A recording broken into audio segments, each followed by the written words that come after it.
ಪ್ರತ್ಯೇಕವಾದ ಧರ್ಮದ ವಿಚಾರದಲ್ಲಿ ಕೈ ಸುಟ್ಟಿಕೊಂಡಿದ್ದೆವು.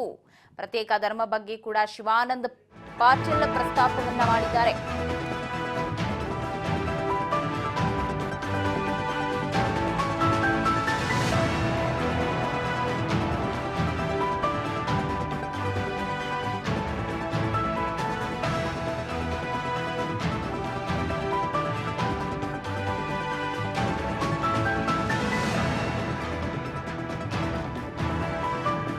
ಈಗಲೂ ವರದಿ ಮಂಡನೆ ಮಾಡಿದ್ರೆ ಹಿಂದೆ 2018ರಲ್ಲಿ ಏನು ಪ್ರತ್ಯೇಕ ಧರ್ಮದ ವಿಚಾರ ಆಯ್ತು ಹಂಗೆ ಯಥಾವತ್ತಾಗತ್ತೆ ಹೇಳ್ತಿರೋದು.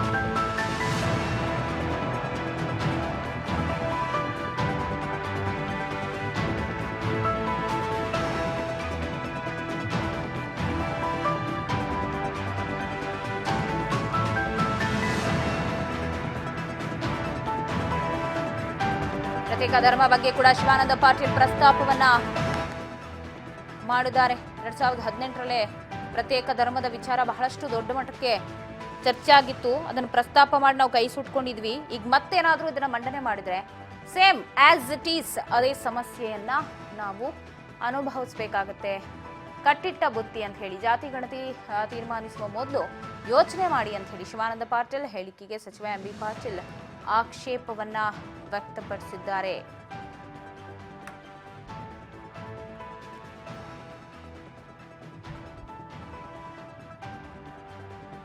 ಅಂದ್ರೆ ಕೈ ಸುಟ್ಕೊಳ್ಳೋದು ಬೇಡ, ಸ್ವಲ್ಪ ಯೋಚಿಸಿ, ನಿಧಾನ ಆದ್ರೂ ಪರವಾಗಿಲ್ಲ, ಯೋಚನೆ ಮಾಡಿ ನಿರ್ಧಾರವನ್ನು ತೆಗೆದುಕೊಳ್ಳೋಣ ಅಂತ ಹೇಳಿ. ಯಾಕಂದ್ರೆ ಈಗ ಸ್ವಲ್ಪ ಯಾಮಾರಿದ್ರು ಕೂಡ ಸರ್ಕಾರಕ್ಕೆ ದೊಡ್ಡ ಹೊಡೆತ ಬೀಳತ್ತೆ. ಈಗಾಗಲೇ ಒಂದು ಸೋರಿಕೆಯಾದ ವಿವರವನ್ನ ನೋಡಿದ್ರೆ ಅದರಲ್ಲಿ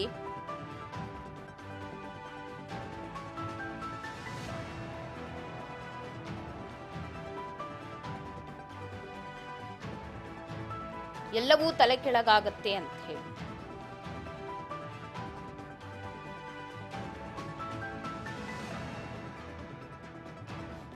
ಪ್ರತ್ಯೇಕ ಧರ್ಮದ ಬಗ್ಗೆ ಕೂಡ ಶಿವಾನಂದ ಪಾಟೀಲ್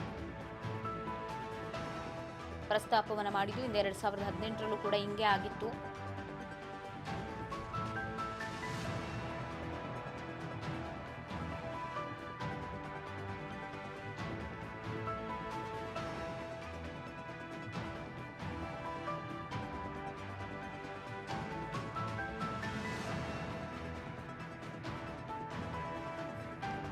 ಪ್ರತ್ಯೇಕ ಧರ್ಮ ವಿಚಾರದಲ್ಲಿ ಕೈ ಸುಟ್ಕೊಂಡಂಗೆ ಈಗ ಜಾತಿ ಗಣತಿ ವಿಚಾರದಲ್ಲಿ ಕೈ ಸುಟ್ಕೊಳ್ಳೋದು ಬೇಡ, ಸ್ವಲ್ಪ ಯೋಚಿಸಿ ಮುಂದುವರಿಯೋಣ ಅನ್ನುವಂಥ ತೀರ್ಮಾನಕ್ಕೆ ಬಂದಿದ್ದಾರೆ.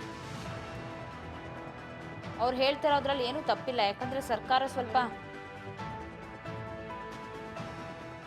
ಸಮಾಧಾನವಾಗಿ ನಿಧಾನಕ್ಕೆ ಯೋಚನೆ ಮಾಡಬೇಕಾಗುತ್ತೆ. ಎಲ್ಲರ ಅಭಿಪ್ರಾಯಗಳು ಕೂಡ ಇಲ್ಲಿ ಬಹಳ ಮುಖ್ಯ ಆಗುತ್ತೆ.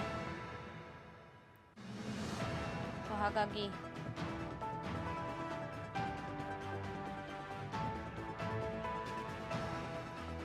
ವಿರೋಧ ಕೂಡ ಇಲ್ಲಿ ವ್ಯಕ್ತವಾಗ್ತಾ ಇರೋ ಹಿನ್ನೆಲೆ ಎಚ್ಚರಿಕೆಯ ಹೆಜ್ಜೆಯನ್ನ ಇಡೋದಿಕ್ಕೆ ಮುಂದೆ ಆಗಬೇಕು ಅಂತ.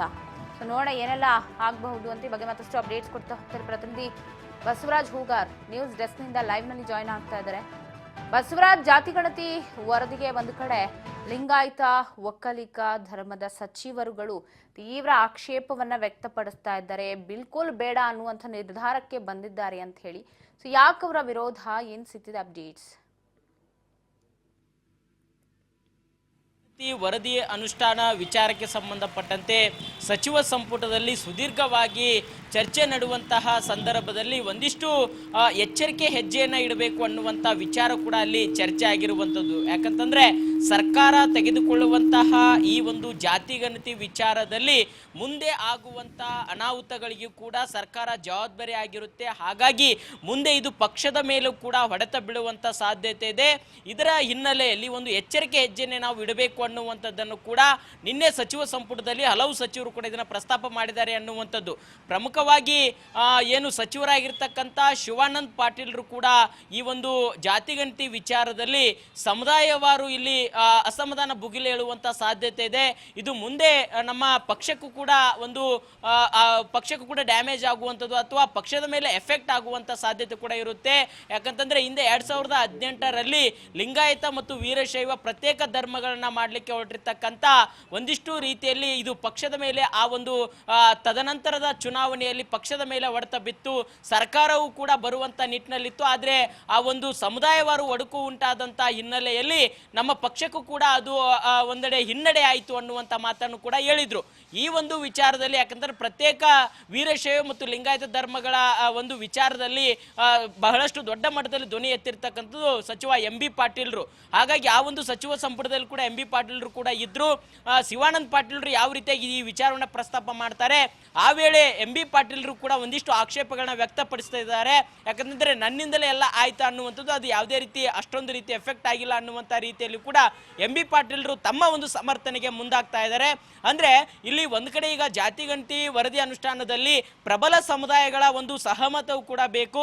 ಅವರು ತೀವ್ರವಾಗಿ ವಿರೋಧವನ್ನು ವ್ಯಕ್ತಪಡಿಸ್ತಾ ಇದ್ದಾರೆ. ಒಂದ್ ಕಡೆ ಏನಾದ್ರೂ ನಾವು ಇದನ್ನ ಜಾತಿಗಂಟಿ ವರದಿಯನ್ನ ಏನಾದ್ರೂ ಅನುಷ್ಠಾನ ಮಾಡಿದ್ರೆ ಇದು ಪ್ರಬಲ ಸಮುದಾಯಗಳ ವಿರೋಧಕ್ಕೂ ಕೂಡ ನಾವು ಗುರಿಯಾಗಬೇಕಾಗುತ್ತೆ. ಇದರಿಂದ ಮುಂಬರ್ತಕ್ಕಂಥ ಚುನಾವಣೆಯಲ್ಲೂ ಕೂಡ ಈಗ ಪಕ್ಷ ಬಹುಮತದಿಂದವೂ ಕೂಡ ಸರ್ಕಾರವನ್ನು ನಡೆಸ್ತಾ ಇದೆ. ಜನರು ಕೂಡ ನಮಗೆ ಆಶೀರ್ವಾದ ಮಾಡಿದ್ದಾರೆ. ಆದರೆ ಈ ಜಾತಿಗಂಟಿ ವಿಚಾರದಲ್ಲಿ ನಾವೇನಾದ್ರೂ ಒಂದು ರೀತಿಯಲ್ಲಿ ಒಂದು ಸಮುದಾಯಗಳನ್ನ ಅಥವಾ ಕೆಲವೊಂದಿಷ್ಟು ಸಮುದಾಯಕ್ಕೆ ಏನಾದರೂ ಅನ್ಯಾಯ ಮಾಡುವಂತ ರೀತಿಯಲ್ಲಿ ಅಥವಾ ಕೆಲವೊಂದಿಷ್ಟು ಮುಖಂಡರಿಗೆ ಅನ್ಯಾಯವಾಗುವಂತ ರೀತಿಯಲ್ಲಿ ನಾವೇನಾದ್ರೂ ಈ ಒಂದು ಸಚಿವ ಸಂಪುಟದಲ್ಲಿ ಅಥವಾ ಸರ್ಕಾರದ ಮಟ್ಟದಲ್ಲಿ ತೀರ್ಮಾನ ಕೈಗೊಂಡ್ರೆ ಅದು ಮುಂದೆ ಪಕ್ಷಕ್ಕೂ ಕೂಡ ಹೊಡೆತ ಬೀಳುವಂಥದ್ದು. ಮತ್ತೆ ಕೆಲವೊಂದಿಷ್ಟು ರಾಜಕೀಯ ನಾಯಕರಿಗೂ ಕೂಡ ಶಾಸಕರಾಗಿರಬಹುದು ಅವರಿಗೂ ಕೂಡ ಎಫೆಕ್ಟ್ ಕೊಡುವಂತ ಸಾಧ್ಯತೆ ಇದೆ. ಯಾಕಂತಂದ್ರೆ ಸಮುದಾಯದ ನಾಯಕರು ರಾಜಕೀಯ ನಾಯಕರ ಬೆನ್ನಿಗೆ ನಿಂತರೆ ಮಾತ್ರ ಒಂದು ಪಕ್ಷವು ಕೂಡ ಅಲ್ಲಿ ಗೆಲುವನ್ನು ಸಾಧಿಸಲಿಕ್ಕೆ ಸಾಧ್ಯ.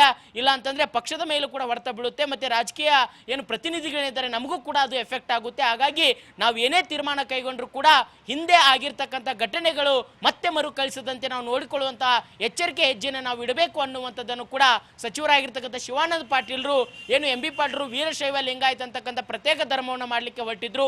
ಆ ವಿಚಾರವನ್ನು ಉದಾಹರಣೆ ಕೊಡೋ ಸಹಿತ ಇದನ್ನ ಪ್ರಸ್ತಾಪ ಮಾಡಿದಂಥ ಸಂದರ್ಭದಲ್ಲಿ ಸಚಿವ MB ಪಾಟೀಲ್ರು ಕೂಡ ಇದಕ್ಕೆ ತೀವ್ರ ಆಕ್ಷೇಪವನ್ನು ವ್ಯಕ್ತಪಡಿಸಿದಂಥದ್ದು. ಅದರಲ್ಲಿ ಶಿವಾನಂದ ಪಾಟೀಲ್ರು ಮತ್ತು MB ಪಾಟೀಲ್ರು ಒಂದಿಷ್ಟು ಮಾತಿನ ಚಕಮಕಿ ಕೂಡ ನಡೀತು ಅನ್ನುವಂಥ ಮಾಹಿತಿ ಕೂಡ ಸಿಗ್ತಾ ಇದೆ.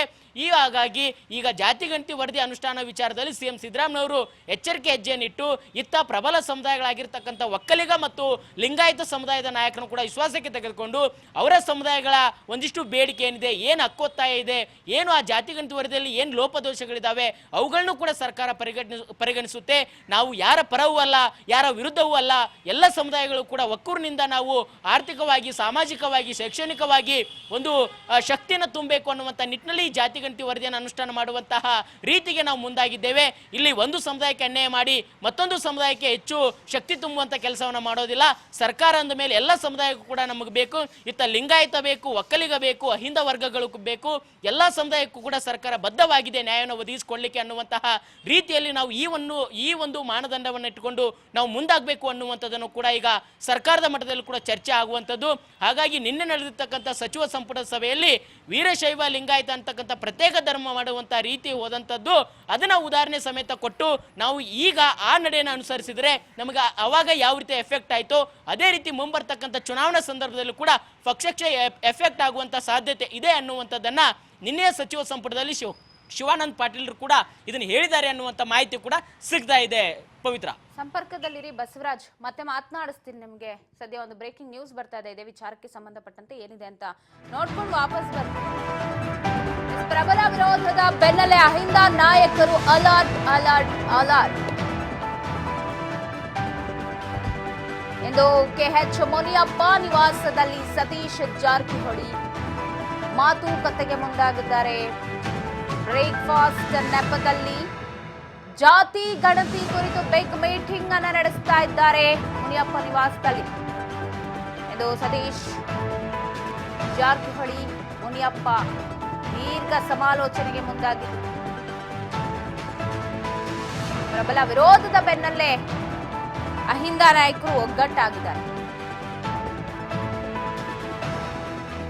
ಕೇವಲ ಮುನಿಯಪ್ಪ ಸತೀಶ್ ಜಾರಕಿಹೊಳಿ ಅಂತಲ್ಲ, ಸಾಕಷ್ಟು ಜನ ಇದ್ದಾರೆ ನಾಯಕರುಗಳಿಗೆ. ಪರಮೇಶ್ವರ ಆಗಿರ್ಬೋದು, ಇವರೆಲ್ಲರೂ ಕೂಡ ಒಂದು ಪ್ರವರ್ಗಕ್ಕೆ ಬರೋದ್ರಿಂದಾಗಿ ನಾಳೆ ಮತ್ತಷ್ಟು ಸಮಾಲೋಚನೆಗಳು ದೊಡ್ಡದಾಗಿ ನಡೆಯುವಂತಹ ಸಾಧ್ಯತೆ ಇದೆ.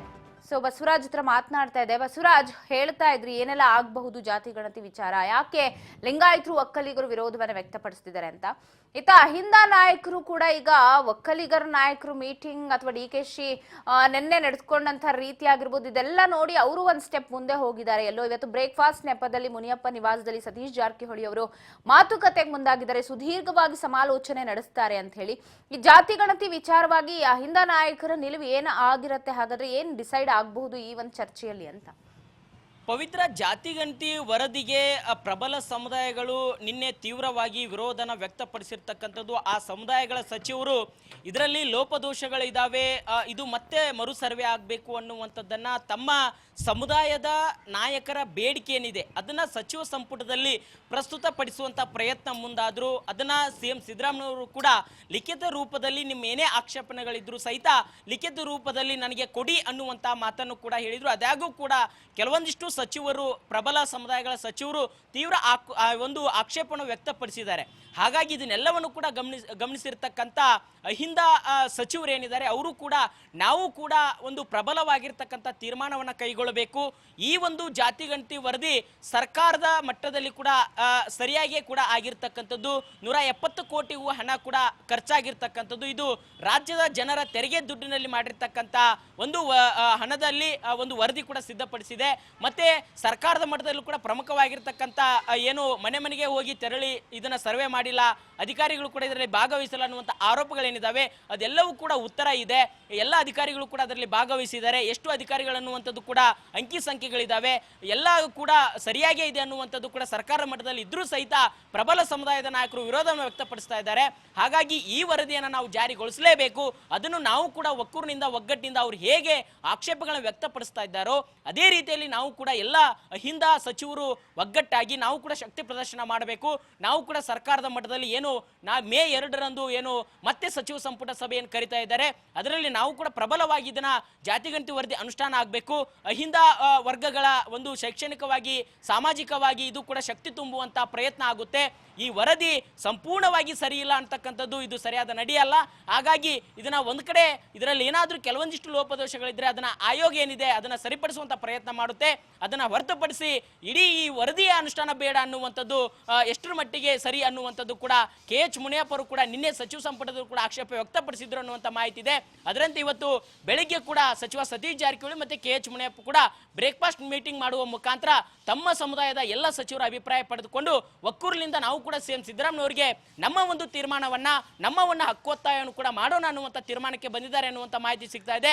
ಅಹಿಂದ ನಾಯಕರ ಸಚಿವರ ಒಂದು ಸಭೆ ಕರೆದು ಇದನ್ನು ಪ್ರಮುಖವಾಗಿ ಒಂದು ತೀರ್ಮಾನ ಕೈಗೊಂಡು ಮತ್ತೆ ನಡೀತಕ್ಕಂಥ ಸಚಿವ ಸಂಪುಟದಲ್ಲಿ ಈ ವರದಿ ಅನುಷ್ಠಾನಕ್ಕೆ ನಾವು ಕೂಡ ಬಿಗಿಪಟ್ಟ ನೀಡೋಣ ಅನ್ನುವಂಥ ತೀರ್ಮಾನವನ್ನ ಕೈಗೊಂಡಿದ್ದಾರೆ ಅನ್ನುವಂಥ ಮಾಹಿತಿ ಕೂಡ ಸದ್ಯಕ್ಕೆ ಸಿಗ್ತಾ ಇದೆ. ಪವಿತ್ರ.